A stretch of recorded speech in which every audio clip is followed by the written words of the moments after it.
지금 태국 정부 헛발질 때문에 타이 항공까지 문을 닫게 생겼는데 대체 태국 정부는 무슨 생각인 거야? 여기 태국의 대표 항공인 타이 항공의 승무원 대기실. 태국인 동료들에게 흥분해서 목소리를 높이는 한 프랑스 승무원이 있습니다. 오랜 시간 태국 항공사에서 일을 해왔지만 이번만큼은 정말 태국 사람들이 이해가 안 간다며 고개를 절레절레 저었다는데요. 그리고 얼마 지나지 않아 이 여성분이 지금 한국에 와 있다고 합니다. 대체 무슨 사연인지 궁금해지는데요. 오늘의 사연 시작합니다. 안녕하세요. 저는 타이항공에서 일하고 있는 프랑스 출신의 소피라고 합니다. 프랑스 사람인데 태국 항공사에서 일하는 게 좀 특이하게 보이시겠죠? 제가 비행을 할 때 태국어로 사와디카 라고 인사할 때 승객들의 눈이 동그래지는 걸 자주 봤는데 아마 제 이야기를 듣는 분들도 동그랗게 눈이 커지셨을 것 같네요. 그간 타이항공에서 일하며 금발의 푸른 눈을 가진 서양인이 유창한 태국어로 인사하는 모습이 신선한 충격이라는 이야기를 많이 듣긴 했어요. 정말 많이 듣는 질문이 어떻게 프랑스 여성인 제가 태국 항공사에서 일하게 되었을까? 인데요. 아버지께서 동남아시아를 기반으로 사업을 하셨어요. 그러다 보니 저희 가족은 자주 태국을 방문했고 어릴 땐 방콕에서 몇 년을 살기도 했죠. 어린 저에게 태국은 마법 같은 나라였습니다. 화려한 불빛으로 반짝이는 사원들, 향신료 냄새 가득한 시장, 미소 가득한 사람들까지 모든 것이 신비롭고 아름다웠던 기억입니다. 그래서 프랑스로 돌아간 후에도 방학 때마다 방콕을 찾았어요. 그래서 제게 태국은 제2의 고향이나 다름없었습니다. 그러던 어느 날 비행기를 타고 방콕으로 향하던 중 문득 깨달았어요. 하늘을 날고 있는 그 순간이 너무나 행복한 거 있죠? 그때 결심했습니다. 아, 이거야. 내가 하고 싶은 일이 바로 이거야. 이렇게 비행을 좋아하는 마음과 태국에 대한 애정이 만나 자연스레 타이항공의 승무원이 되겠다는 꿈을 꾸게 되었습니다. 물론 쉽지 않은 도전이었습니다. 외국인이 태국 항공사에 들어가는 것은 흔한 일이 아니었으니까요. 하지만 제 태국어 실력과 문화에 대한 이해, 그리고 열정을 인정받아 마침내 꿈을 이룰 수 있었어요. 타이항공에서 일하면서 저는 정말 행복했습니다. 매일 다양한 사람들을 만나고 여러 나라를 오가는 일은 언제나 새로운 경험을 안겨주었죠. 특히 태국인 동료들과 일하는 것은 정말 즐거웠어요. 그들의 미소와 친절함은 제가 어릴 적 경험했던 그대로였습니다. 동료들 중에는 특히 친한 친구들이 몇 명 있었어요. 눕과 프라이가 바로 그 친구들입니다. 우리는 자주 함께 시간을 보내며 서로의 문화에 대해 이야기를 나누곤 했죠. 눕과 프라이는 제게 더 깊이 있는 태국 문화를 가르쳐 주었고 저는 그 친구들에게 프랑스의 문화를 소개했어요. 이렇게 타이항공에서의 제 삶은 순조롭게 흘러가고 있었습니다. 하지만 최근 들어 뭔가 분위기가 달라지기 시작했어요. 최근 몇 달 사이 눕과 프라이의 SNS에서 이상한 변화를 느끼기 시작했습니다. 벤코리아라는 해시태그가 자주 보이기 시작한 거죠. 처음에는 뭔가 일이 있었나 보다 하고 그냥 넘겼어요. 하지만 점점 더 자주 보이는 그 해시태그와 함께 한국을 비난하는 글들이 눈에 띄기 시작했어요. 한국 사람들은 우리를 무시해. 다시는 한국 여행 가지 말자. 한국 제품 불매운동 시작이다. 이런 글들을 보며 저는 혼란스러웠습니다. 얼마 전까지만 해도 한국 아이돌을 열광적으로 좋아하고 한국 화장품을 찬양하던 눕과 프라이가 왜 갑자기 이렇게 변한 걸까요? 한국행 비행기를 탈 때마다 쇼핑을 엄청나게 해오고 한국에 별 관심이 없는 제게 한국 화장품을 선물까지 했던 애들인데 무슨 일이 있었던 걸까? 궁금증과 함께 SNS에서 끊임없이 올라오는 정제되지 않는 표현은 미간이 절로 찌푸려졌습니다. 한국이 역겹다라든가 한국 사람들은 모두 미개하다처럼 난데없이 증오를 표출하는 이런 게시글들은 친해도 불편했어요. 더 이상 참을 수 없어 누색에 물어보았어요. 왜 갑자기 한국을 싫어하는 거야? 무슨 일 있었어? 누의 표정이 어두워지는 걸 보며 뭔가 심각한 일이 있었음을 직감했죠. 누은 한숨을 쉬며 대답했습니다. 소피, 너는 이 일에 관심이 없었구나. 하기사 너는 프랑스인이니까. 요즘 한국에서 태국 사람들 입국을 막고 있어. 많은 사람들이 여행을 가려다 입국을 거부당하고 돌아오는 차별적인 일이 발생하고 있거든. 한국이 우리나라 사람들을 이렇게 무시하는 게 너무 화가 나고 억울해. 누은 계속해서 설명했어요. 내 친구 중 한 명은 좋아하는 K-팝 그룹의 팬사인회에 가려고 한국에 갔다가 입국을 거부당했대. 팬사인회 입장권이랑 귀국 항공권, 심지어 그룹의 앨범까지 보여줬는데도 불법 체류자 취급을 했다고 하더라고. 결국 공항에서 바로 태국으로 돌아올 수밖에 없었대. 이야기를 들으면서 저는 충격을 받았어요. 한국이 그렇게 차별적인 국가라고? 그건 좀 아니잖아요. 누수는 계속해서 다른 사례들도 말해주었습니다. 회사 동료들과 함께 갔는데 혼자만 성이 달랐다는 이유로 입국을 거부당한 경우, 공무원 신분증까지 있었지만 인정해주지 않은 경우, 심지어 가져온 돈이 너무 많다며 의심받은 경우도 있었다고 해요. 그래서 우리가 벤코리아 운동을 하는 거야, 누시 말했어요. 한국에 가고 싶어도 이런 취급을 받을 바에야 차라리 다른 나라로 여행을 가는 게 낫지 않겠어? 우리를 싸잡아 불법 체류자로 취급하는 나라는 다시는 가지 않을 거야. 그 말을 듣는 순간 제 마음속에 복잡한 감정이 일었어요. 더 자세한 이야기를 들어보고 싶었지만 그때 비행 준비를 알리는 방송이 나왔습니다. 눅과 저는 서로 눈빛을 교환하며 자리로 돌아갔어요. 이 이야기는 나중에 꼭 다시 들어봐야겠다고 생각하며 저는 승객들을 맞이할 준비를 했습니다. 여느 때와 다름없이 비행을 마치고 현지 호텔에 투숙한 저는 뉴스를 틀었습니다. 그런데 놀랍게도 프랑스 TV에서도 벤코리아 운동에 대한 보도가 나오고 있었어요. 꽤나 상세히 보도하는 걸 보며 단순히 제 친구들만의 이야기나 태국인 일부에 대한 이야기는 아니라는 걸 깨달았죠. 뉴스에서는 태국 SNS에서 한국 여행 금지 해시태그가 검색어 1위를 차지했다고 보도하고 있었습니다. 이 해시태그로 검색해보니 정말 많은 태국인들이 한국 입국 거부 경험을 공유하고 있었어요. 한 태국인은 이전에 4번이나 한국을 방문했고 왕복 항공권과 호텔 예약 등 모든 입국 조건을 갖췄는데도 최근 한국 입국을 거절당했다고 했습니다. 또 다른 사람은 전 세계 20개국을 여행했는데 유독 한국에서만 입국이 거부됐다고 말하기도 했죠. 더 충격적인 건 일부 태국인들이 한국인은 태국인을게 돼지로 본다는 등이 과격한 비난을 쏟아내고 있다는 점이었습니다. 이런 반한 감정이 이렇게까지 커질 줄은 상상도 못했어요. 상황이 심각해지자 세타 타위신 태국 총리까지 나서서 이 문제를 정부 차원에서 조사하겠다고 밝혔다는 소식도 들었습니다. 태국 총리가 직접 나서는 걸 보니 이 문제가 정말 심각한 수준이라는 걸 실감할 수 있었죠.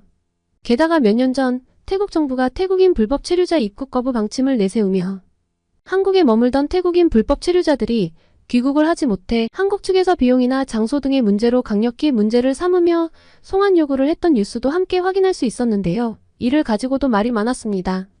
한국인들이 태국인을 인간적으로 대우하지 않고 불법 체류자 취급을 하며 내쫓으려고 한다. 시설에 들어간 태국인들에게 제대로 된 식사와 물을 제공하지 않고 있다 등등 확인되지 않은 소문이 퍼져나가고 있었거든요. 이 때문에 태국인들의 반한 감정이 점점 더 심해지는 것 같아 걱정되었습니다. 그리고 태국인들의 반한 감정, 불법 체류자 문제는 제게도 엄청난 영향을 끼쳤어요. 더 정확하게는 타이항공에 영향을 줬다고 표현을 해야겠네요. 우선 한국발 비행기에 탑승하는 승객 수가 눈에 띄게 줄어들기 시작했어요. 예전에는 항상 만석이었던 한국행 비행기였는데 태국인들은 거의 찾아볼 수 없었고 태국으로 여행을 오던 한국인들의 수도 눈에 띄게 줄어들었습니다. 대신 중국을 오가는 비행기는 넘쳐나는 승객들로 북적거렸죠. 소피, 이번 주 한국행 비행기 승객 수 봤어? 동료 누시 휴게실에서 커피를 마시며 물었습니다. 저는 고개를 끄덕였어요. 응, 정말 걱정되더라. 이래서야 노선 유지가 가능할까? 들리는 소문으로는 한국행 노선을 줄이고 중국행을 늘릴 거래. 벤코리아 운동 여파도 있고 한국인들을 보복성으로 태국에서 입국 금지하는 경우도 있어서 한국에서 태국을 이제 더 이상 선호하지 않는다더라고. 그래서 중국 관광객들을 최대한 데려오려나 봐. 프라이가 끼어들었습니다. 근데 그게 과연 좋을까? 우리는 잠시 침묵에 빠졌어요. 중국인 승객이 늘어난다는 건 우리 모두에게 부담스러운 일이었거든요. 어느 날 중국인 단체 관광객들을 태운 비행기에서 일하게 되었습니다. 비행기에 오르자마자 시끄러운 소리와 냄새가 저를 덮쳤어요. 객실은 이미 아수라장이 되어 있었죠. 그 중에서도 특히 한 남자 승객이 눈에 띄었습니다. 술에 취한 듯 큰 소리로 떠들며 다른 승객들을 귀찮게 하고 있었거든요. 선생님, 다른 승객들에게 피해를 주고 계세요. 제발 자제해 주시겠어요? 제가 부탁했어요. 뭐? 내가 뭘 잘못했다고? 그 승객이 소리를 질렀습니다. 너희 같은 것들이 뭘 안다고. 그 승객은 제 팔을 거칠게 잡았고 그 과정에서 저는 멍이 들었어요. 결국 다른 승무원들의 도움으로 승객을 진정시킬 수 있었지만 정말 힘든 비행이었습니다. 착륙 후 동료들과 이 사건에 대해 이야기를 나누었어요. 나도 지난주에 비슷한 일이 있었어. 한국인 크루인 지민이가 한숨을 쉬며 말했습니다. 한 승객이 화장실에서 담배를 피우다 적발됐는데 그걸 말리는 과정에서 욕설을 들었지 뭐야. 어제는 비행기 좌석을 일부러 망가뜨린 승객도 있었대. 누시 덧붙였어요. 수리 비용이 엄청나다던데. 다음날 휴식 시간에 TV를 보고 있었는데 깜짝 놀랐습니다. 제가 겪었던 그 중국인 승객의 사건이 뉴스에 나오고 있었거든요. 어제 타이항공 비행기에서 난동을 부린 중국인 승객이 오늘 방콕 왕궁에서 또다시 문제를 일으켰습니다. 화면에는 모자이크 처리된 남자의 모습이 보였지만 그의 옷차림과 행동을 보니 분명 제가 겪었던 그 승객이 맞았어요. 해당 승객은 왕궁 내에서 자녀에게 소변을 누도록 해 큰 논란을 일으켰습니다. 이에 태국 관광체육부 장관은 강력히 항의하며 해당 관광객에 대한 처벌을 검토 중이라고 밝혔습니다. 저는 그 광경을 믿을 수 없다는 듯이 쳐다보았어요. 어제 비행기에서 그토록 난동을 부리더니 오늘은 왕궁에서 이런 일을 저질렀다니 말이에요. 저 사람 어제 우리 비행기에 탔던 그 사람 맞지? 누시 놀란 목소리로 물었습니다. 응, 맞아. 제가 고개를 끄덕였어요. 어쩜 이럴 수가 있지? 우리는 서로를 바라보며 한숨을 쉬었습니다. 이런 상황이 계속된다면 타이항공의 모든 직원들이 안전은 물론이고 정신 건강까지 위협받을 것 같았어요. 하지만 태국 정부는 중국을 너무나 좋아하는 것 같았어요. 화면이 바뀌더니 태국 총리가 공항에서 중국 단체 관광객들을 직접 환영하는 모습이 나왔거든요. 오늘부터 중국 관광객들에 대한 비자 면제 조치가 시행됩니다. 이를 통해 태국 관광산업이 더욱 활성화될 것으로 기대됩니다. 와, 저렇게까지 해야 하나? 누시 놀란 표정으로 말했어요.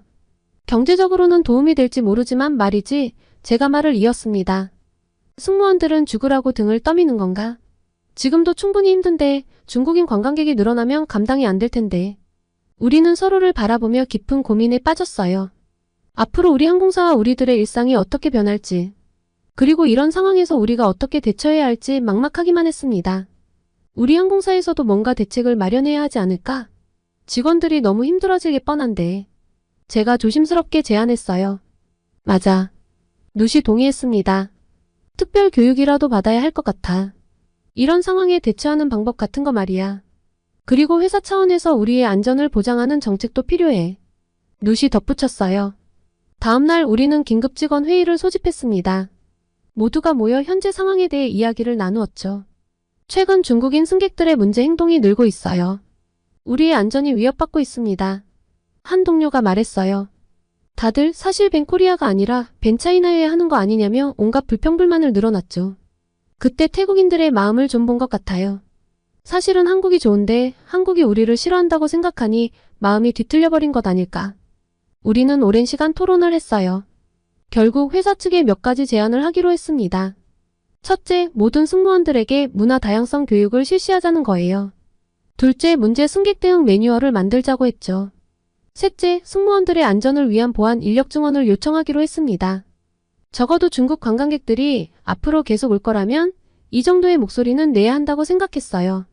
얼마나 받아들여질지 모르겠지만 저는 그래도 오랜만에 편안한 마음으로 잠자리에 들 수 있었어요.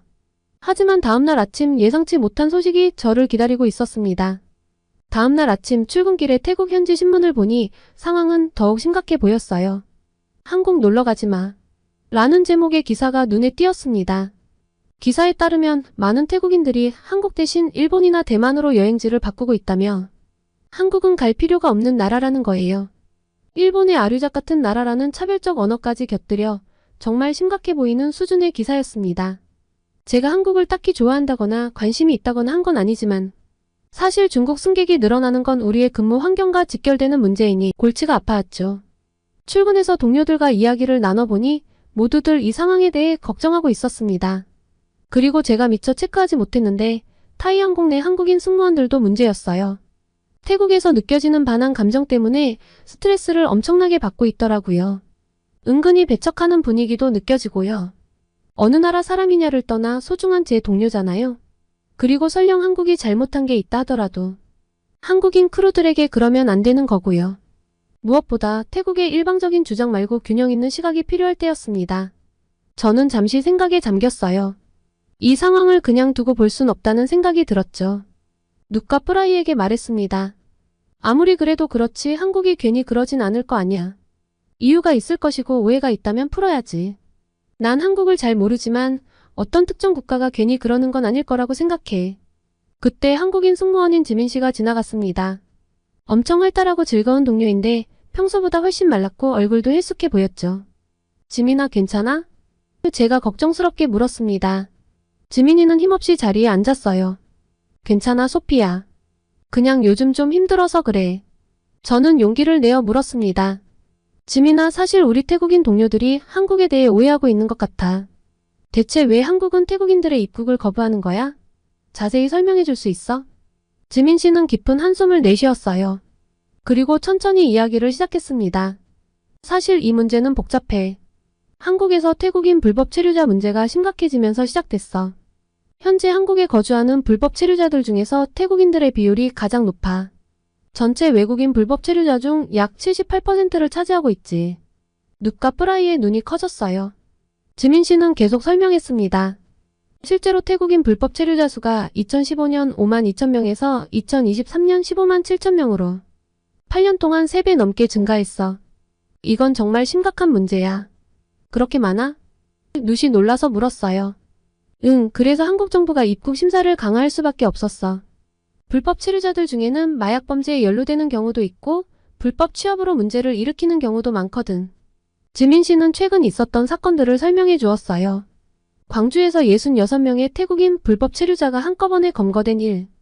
태국인들이 마약을 유통하다 적발된 사례 등을 말이죠.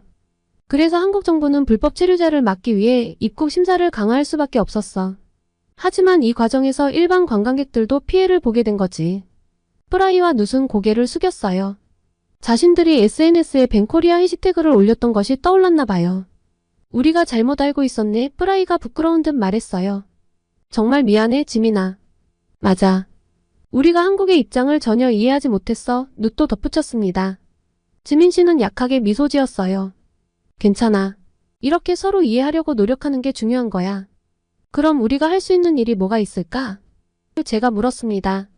우선 우리부터 이 상황을 제대로 이해하고 주변 사람들에게 알리는 게 중요할 것 같아 지민 씨가 말했어요.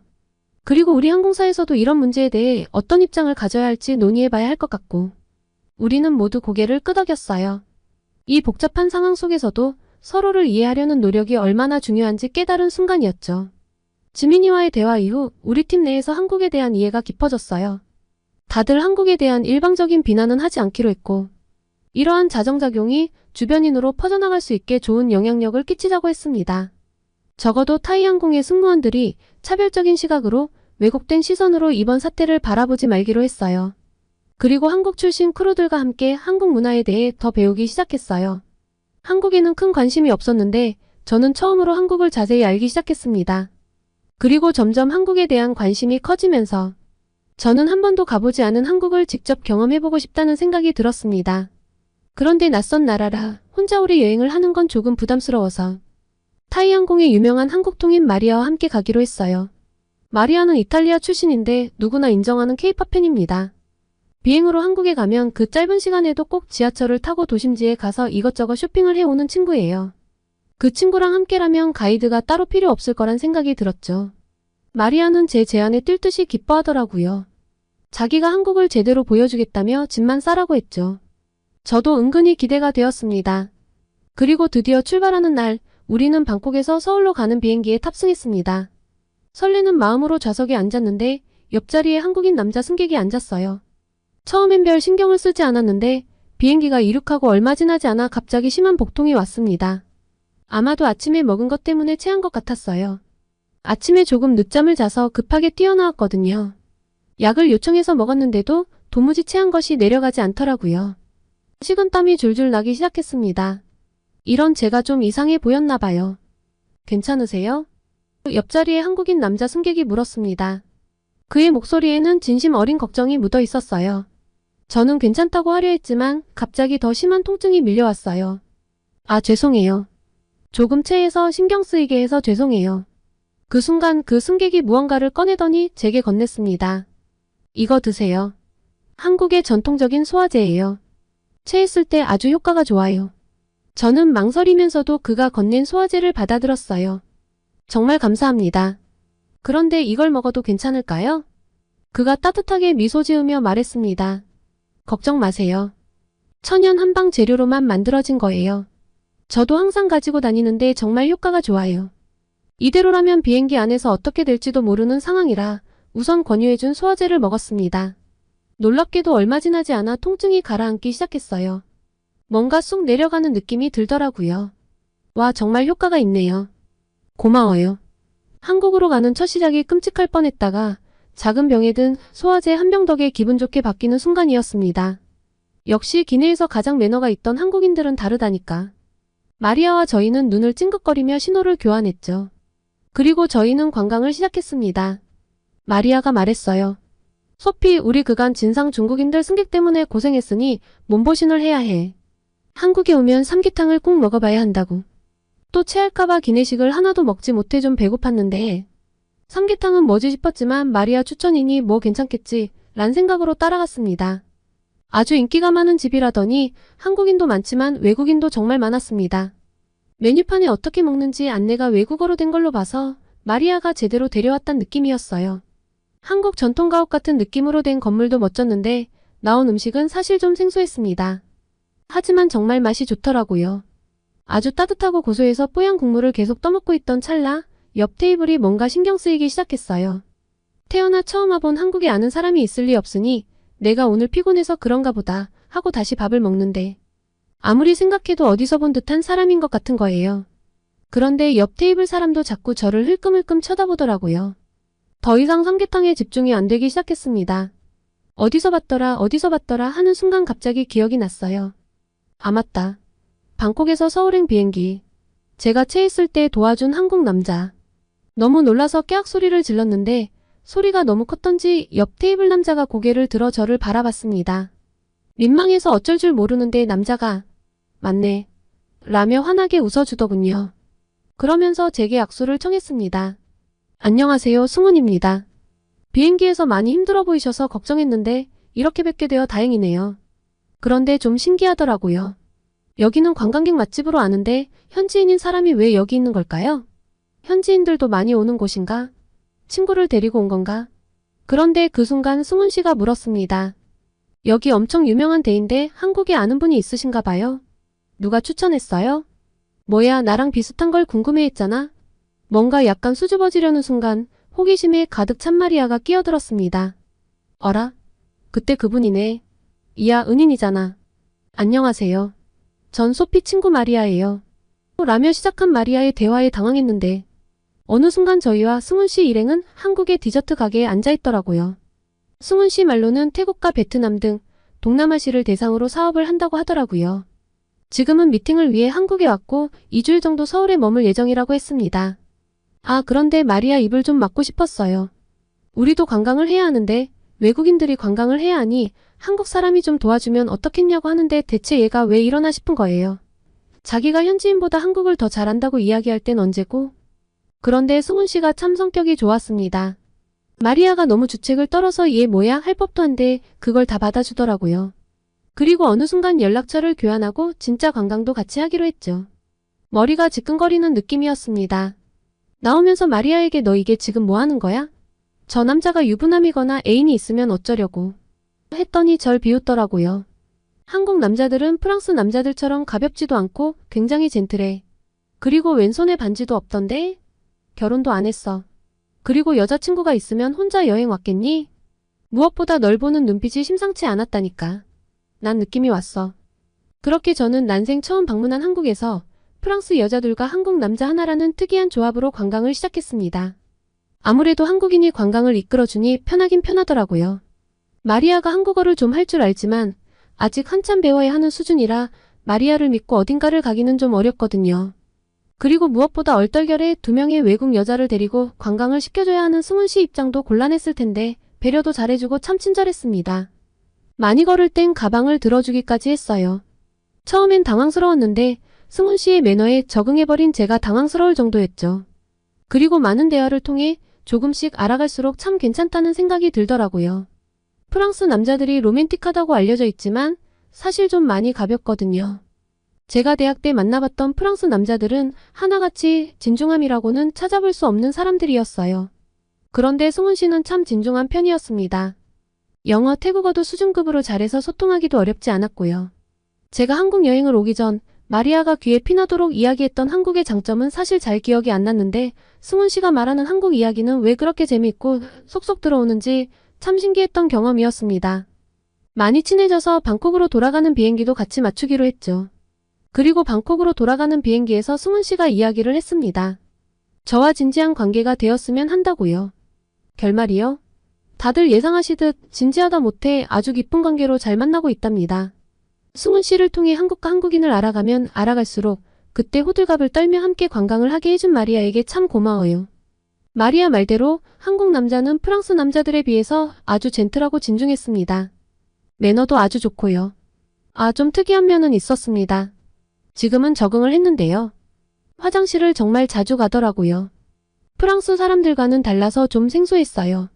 정말 관리가 철저하구나 하고 느꼈는데요. 아침에도 샤워를 하고 나가고 저녁에도 샤워를 하는데 좀 더운 날이면 중간에도 샤워를 하더라니까요. 그렇게 자주 씻어서 냄새가 안 나는 걸까요? 그런데 밖에서 돌아다니다가 땀을 흘려도 나쁜 치치가 전혀 없더군요. 데오드란트를 쓰지 않는데도 몸에서 향긋한 냄새가 나다니 정말 부러워요. 그리고 밥도 좀 많이 먹어요. 태국 사람들은 많이 먹지 않거든요. 그러다 보니 태국의 1인분이 참 작은데 승훈 씨는 태국에서 3인분은 먹어야 1인분 먹은 것 같다며 정말 잘 먹습니다. 식당에서 메뉴를 시킬 때마다 다들 깜짝깜짝 놀랄 정도예요. 신기한 건 그렇게 먹는데 살이 잘 안 찌더라고요. 이렇게 쓰고 보니 부러운 점들이 많네요. 생각해보면 참 신기해요. 한국에 별 관심이 없던 제가 벤코리아 운동을 계기로 한국에 대해 잘 알게 되고 한국에 여행을 오고 비행기에서 체하는 바람에 승훈 씨가 제 얼굴을 제대로 기억할 수 있었고 서울의 삼계탕집에서 만난 승훈 씨까지 꼭 드라마 같지 않나요? 이렇게 좋은 사람을 만나게 된 것에 매사 감사한 요즘입니다. 얼마 전 프로포즈를 받아서 조만간 한국으로 승훈 씨 부모님을 다시 뵈러 갈 예정인데요. 사실 제 첫 한국 관광은 승훈 씨에 대한 기억만 있어서 이번에 가면 한국의 명소를 제대로 둘러볼 예정입니다. 한국 관광을 하면서 또 재미있었던 이야기가 있으면 전하겠습니다. 맞다. 정작 마리아는 한국 남자를 만나고 싶은데 남자친구를 아직 못 만났다고 울상인데 구독자분들 중 좋은 한국 남자가 있으면 소개해 주실 수 있을까요? 한국어도 이제 곧잘하고 좀 정신없고 수다스러워서 그렇지 애가 착하긴 착하거든요. 좋은 사람 있다면 꼭 추천 부탁드려요. 오늘은 프랑스 출신으로 태국의 타이항공 승무원으로 일하며 태국의 벤코리아 운동을 객관적인 시선에서 지켜봤던 타이항공 승무원분의 사연이었습니다. 오늘의 사연이 마음에 드셨다면 구독과 좋아요를 눌러주세요. 여러분의 구독과 좋아요는 계속해서 좋은 사연을 소개할 수 있는 힘이 됩니다. 이상 감동저장소였습니다.